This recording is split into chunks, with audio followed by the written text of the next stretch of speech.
ಸ್ನೇಹಿತರೆ ನಮಸ್ಕಾರ, ನಿಮಗೆಲ್ಲರಿಗೂ ನಮ್ಮ ನೋ ಚಾನಲ್ಗೆ ಸ್ವಾಗತ. ಹಿಂದಿನ ವಿಡಿಯೋದಲ್ಲಿ ಇದೀಗ ಭಾಳಷ್ಟು ಜನ ನನಗೆ ಕರೆ ಮಾಡಿ ಕೇಳ್ತಿರುವಂಥ ಒಂದೇ ಒಂದು ಪ್ರಶ್ನೆ ಏನು ಅಂತಂದರೆ, ಸರ್ CTETಯನ್ನು ಕನ್ನಡದಲ್ಲಿ ಬರೀಬಹುದಾ? ಸೊ ಇದಕ್ಕೆ ಕಾರಣ ಎರಡು ಕಾರಣಗಳಿದ್ದಾವೆ. ಒಂದು, ಯಾರೆಲ್ಲ TET ಪಾಸ್ ಆಗಿಲ್ವೋ ಅವರು ಈ ಸಲ KTET ಫೇಲ್ ಆಗಿರೋರು CTETಯಲ್ಲಿ ಪಾಸ್ ಮಾಡ್ಕೋಬೋದು ಅನ್ನೋದು ಒಂದು ಉದ್ದೇಶ ಇದ್ದರೆ, ಇನ್ನು KTETಯಲ್ಲಿ ಪಾಸ್ ಆಗಿ ಕಡಿಮೆ ಅಂಕ ಬಂದಿರೋರು CTETಯಲ್ಲಿ ಅಂಕಗಳನ್ನು ಜಾಸ್ತಿ ಮಾಡ್ಕೋಬಹುದಾ ಅನ್ನೋಂಥ ಒಂದು ಪ್ರಶ್ನೆ.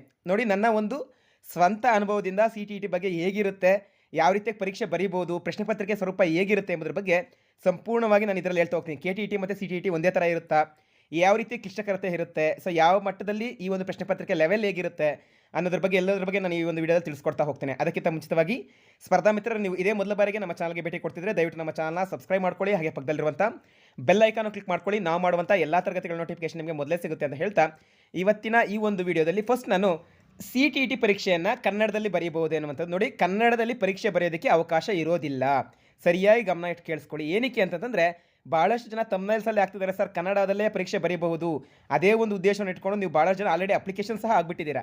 ನೋಡಿ, CTETಯಲ್ಲಿ ಕನ್ನಡವನ್ನು ಒಂದು ಭಾಷೆಯನ್ನಾಗಿ ಆಯ್ಕೆ ಮಾಡಿಕೊಂಡು ಒಂದು ಭಾಷೆಯಲ್ಲಿ ಪರೀಕ್ಷೆನ ಕನ್ನಡ ಅಂತಲೇ ಒಂದು ಸಬ್ಜೆಕ್ಟನ್ನು ಫಸ್ಟ್ ಲ್ಯಾಂಗ್ವೇಜ್ ಸೆಕೆಂಡ್ ಲ್ಯಾಂಗ್ವೇಜ್ ತಗೊಂಡು 30 ಕ್ವಶನ್ನ ಕನ್ನಡದಲ್ಲಿ ಬರೀಬಹುದು ಅಷ್ಟೇ ಹೊರತು 150 ಪ್ರಶ್ನೆಗಳು ಕನ್ನಡದಲ್ಲಿ ಇರೋದಿಲ್ಲ. ಇವನ್ ನಮ್ಮ KTET ಆದರೂ ಸಹ ಇಂಗ್ಲೀಷ್ 30 ಕ್ವಶನ್ ಇರುತ್ತೆ, ರಿಮೈನಿಂಗ್ 120 ಕ್ವಶನ್ ನಾವು ಕನ್ನಡದಲ್ಲಿ ಬರಿತೀವಿ. ಆದರೆ CTETಯಲ್ಲಿ ಕನ್ನಡ ಮಾತ್ರ 30 ಕ್ವಶನ್ ಕನ್ನಡದಲ್ಲಿರುತ್ತೆ, ರಿಮೈನಿಂಗ್ 120 ಕ್ವಶನ್ಸು ನಿಮಗೆ ಇಂಗ್ಲೀಷಲ್ಲೇ ಇರುತ್ತೆ. ಸೊ ಆದ್ದರಿಂದ ಯಾರೆಲ್ಲ ಅಪ್ಲೈ ಮಾಡ್ತಿದ್ರೋ ಮೊದಲು ನೋಟಿಫಿಕೇಷನನ್ನು ಸರಿಯಾಗಿ ಓದಿ. ಸೊ ನಾನು ಇದ್ರ ಬಗ್ಗೆ ನಾನು ವೀಡಿಯೋ ಮಾಡಿರಲಿಲ್ಲ, CTETನ ಕನ್ನಡದಲ್ಲಿ ಬರೀಬಹುದಾ ಬರೀಬಾರ್ದಾ ಎನ್ನುವಂಥದ್ದು, ಅದ್ರ ಬಗ್ಗೆ ನಾನು ಹೆಚ್ಚು ಗಮನವೂ ಹರಿಸಿರಲಿಲ್ಲ. ಭಾಳಷ್ಟು ಜನ ತಪ್ಪು ಮಾಹಿತಿನ ತಿಳ್ಕೊಳ್ತಾ ಇದ್ದಾರೆ. ಸೊ ನೋಡಿ, CTETಯನ್ನು ಕನ್ನಡದಲ್ಲಿ ಪರೀಕ್ಷೆ ಬರೆಯೋದಕ್ಕೆ ಅವಕಾಶ ಇರೋದಿಲ್ಲ. ಮತ್ತು ಸರ್ TET ಮತ್ತು CTET ಒಂದೇ ಥರನಾ ಅಂದರೆ, ಹೌದು, ಎರಡೂ ಒಂದೇ ಥರನೇ. ಎರಡೂ ಸಹ 150 ಅಂಕಗಳಿಗೆ ಪರೀಕ್ಷೆ ಇರುತ್ತೆ. ಎರಡೂ ಸಹ ಅಷ್ಟೇ, ನೀವು ಯಾವುದೇ ರೀತಿಯ ಶಿಕ್ಷಕರ ನೇಮಕಾತಿಗೆ ಸಂಬಂಧಿಸಿದಂತೆ ಪರೀಕ್ಷೆ ಬರೆಯೋಕ್ಕೂ ಸಹ ಅದು ಅವಕಾಶ ಇರುತ್ತೆ. ಭಾಳಷ್ಟು ಜನರ ಪ್ರಶ್ನೆ ಏನಂದರೆ, ಸರ್ CTET ಪರೀಕ್ಷೆ ಬರೆದು ಕರ್ನಾಟಕದಲ್ಲಿ ಅಪ್ಲೈ ಮಾಡ್ಬೋದಾ ಶಿಕ್ಷಕರ ನೇಮಕಾತಿಗೆ ಅಂತಂದರೆ, ಹೌದು, ಅಪ್ಲೈ ಮಾಡ್ಕೋಬೋದು.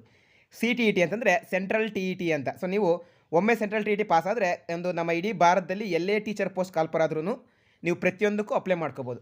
ಆದರೆ ಕರ್ನಾಟಕ TETಯನ್ನು ಬರೆದ್ರೆ ಏನು ಅಂತಂದರೆ, ಸೊ ನೀವು ಕರ್ನಾಟಕದಲ್ಲಿ ಯಾವೆಲ್ಲ ಶಿಕ್ಷಕರ ನೇಮಕಾತಿಗಳಾಗ್ತವೋ ಅದ್ರ ಬಗ್ಗೆ ಆ ಒಂದು ಹುದ್ದೆಗಳಿಗೆ ಮಾತ್ರ ಅಪ್ಲೈ ಮಾಡೋಕ್ಕೆ ಸಾಧ್ಯ ಆಗ್ತಾ ಹೋಗುತ್ತೆ.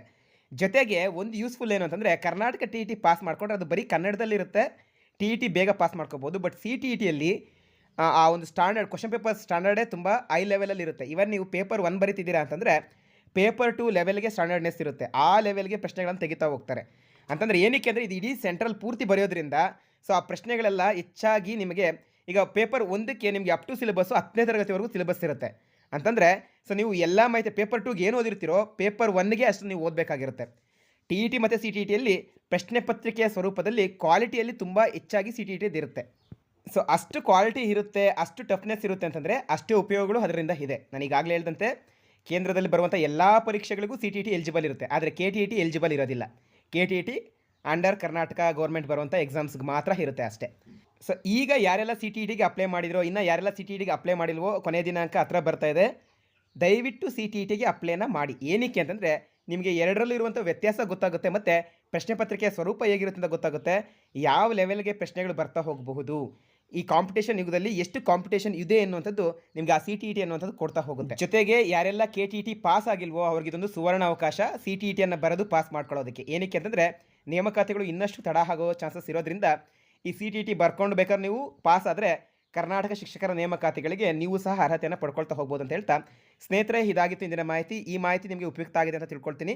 ನಿಮಗೆ ಏನೇ ಒಂದು ರೀತಿಯಾದಂಥ CTETಗೆ ಸಂಬಂಧಿಸಿದ ಏನೇ ಡೌಟ್ಸ್ ಇದ್ರೂ ಸಹ ನೀವು ಕಮೆಂಟ್ ಸೆಕ್ಷನಲ್ಲಿ ಕಮೆಂಟ್ ತಿಳಿಸ್ತಾ ಹೋಗಿ. ಕೆಲವೊಂದಿಷ್ಟು ಪ್ರಶ್ನೆಗಳು ಬಂದರೆ ಅಲ್ಲೇ ನಾನು ಆನ್ಸರ್ನ ಮಾಡ್ತಾ ಹೋಗ್ತೀನಿ. ಹೆಚ್ಚಿನ ಪ್ರಶ್ನೆಗಳೇನಾದರೂ ಬಂದರೆ ಖಂಡಿತವಾಗ್ಲೂ ನಾನು ಅದ್ರ ಮೇಲೆ ಇನ್ನೊಂದು ವೀಡಿಯೋ ಮಾಡಿ ಖಂಡಿತವಾಗ್ಲೂ ನಿಮಗೆ ಎಲ್ಲ ಉತ್ತರಗಳು ಏನೇ ಡೌಟ್ಸ್ ಇದ್ರೂ ಸಹ ಅದನ್ನ ಕ್ಲಿಯರ್ ಮಾಡ್ತಾ ಹೋಗ್ತೀನಿ ಅಂತ ಹೇಳ್ತಾ, ಇಲ್ಲಿಗೆ ಹಿಂದಿನ ವೀಡಿಯೋನ ಮುಗಿಸ್ತಾ ಇದ್ದೇನೆ. ನಿಮಗೆಲ್ಲರಿಗೂ ಧನ್ಯವಾದಗಳು ಸ್ನೇಹಿತರೆ.